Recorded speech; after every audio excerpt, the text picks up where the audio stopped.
हालातों को। मैंने बहुत लड़ाई लड़ी वक्त और हालातों के साथ।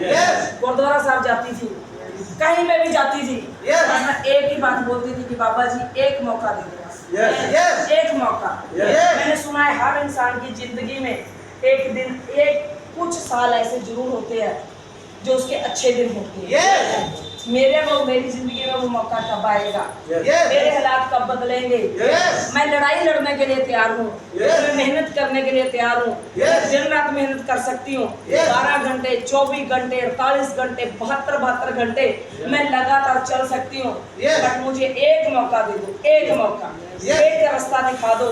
तो दोस्तों, सबसे पहले अगर हमें इन हालातों को बदलना है तो हमें जरूरत होती है एक मौके की।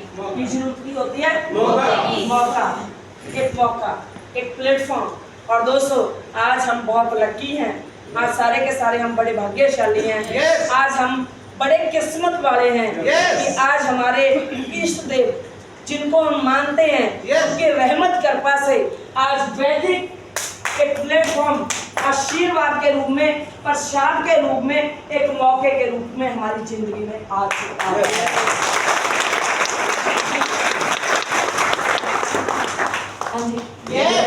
सच में यहाँ पे किसी पढ़ाई लिखाई की जरूरत नहीं है।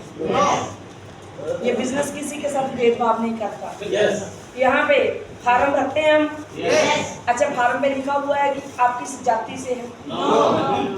हमारे वैदिक के फार्म के ऊपर जाति नहीं है। नौकरी लेने जाते हैं तो उसमें सबसे पहले पूछा जाता है कि आप किस जाति से हैं। फार्म भी पूछा जाता है। वैदिक का फार्म अगर आप भरते हैं, पूरे फार्म को ध्यान से देखना, वैदिक के फार्म में कहीं भी आपसे जाति नहीं पूछी जाती, कहीं से भी आपका धर्म नहीं पूछा जाता। क्या मेरे साथ है? मेरी बात समझ में आ रही है?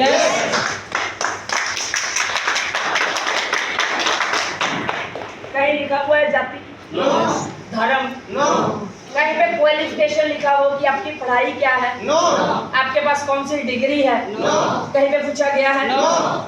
बाकी की जगह पे पूछा जाता है आपकी पढ़ाई कितनी है, आपके पास डिग्री कौन सी है, आपकी जाति क्या है, आपकी धर्म क्या है, और आपकी उम्र क्या है। और यहाँ पे इस मौके में, इस प्लेटफॉर्म पे न जाति पूछी जाती, न धर्म पूछा जाता, न डिग्री पूछी जाती, न पढ़ाई पूछी जाती, न उम्र पूछी जाती। यहाँ पे सिर्फ ये पूछा जाता है कि आप करना चाहते हैं,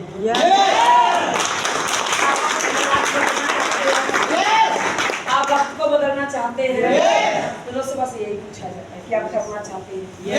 मेरे से भी यही पूछा गया था, मैंने कहा यस, करना चाहती हूँ, करना चाहती हूँ, बट पैसे नहीं है। मेरे भाई ने बोला कि शायद आपके पास वैदिक आई इसीलिए है कि आपके पास पैसे नहीं है। अगर पैसे होते तो शायद वैदिक आपके पास आती है। अब जब वैदिक मेरे पास आई तो मुझे सिर्फ यही लगा था कि वैदिक आई नहीं है, जो ये इंसान मेरी जिंदगी में आए हैं ना, मैं इनको जानती तक नहीं थी। मैं इनको जानती नहीं थी। ये मेरे कोई रिश्तेदार नहीं थे, ये मेरे कोई अपने नहीं थे। बट यस, किसी ने इनको मेरा नंबर दे दिया था। किसी के पास ये प्लान लेके गए थे, किसी ने इनको मेरा नंबर दे दिया था। ये एक लड़की है जो टेलरिंग का काम करती है, लोगों के कपड़े सिलाई करती है, मेहनती बहुत है, ये कुछ कर सकती है। मेरा नंबर दे दिया, ये मेरे पास आए। और मैं अपने आप को सच में बड़ी भाग्यशाली मानती हूँ कि लोग अपनों पे विश्वास नहीं करते। और मैं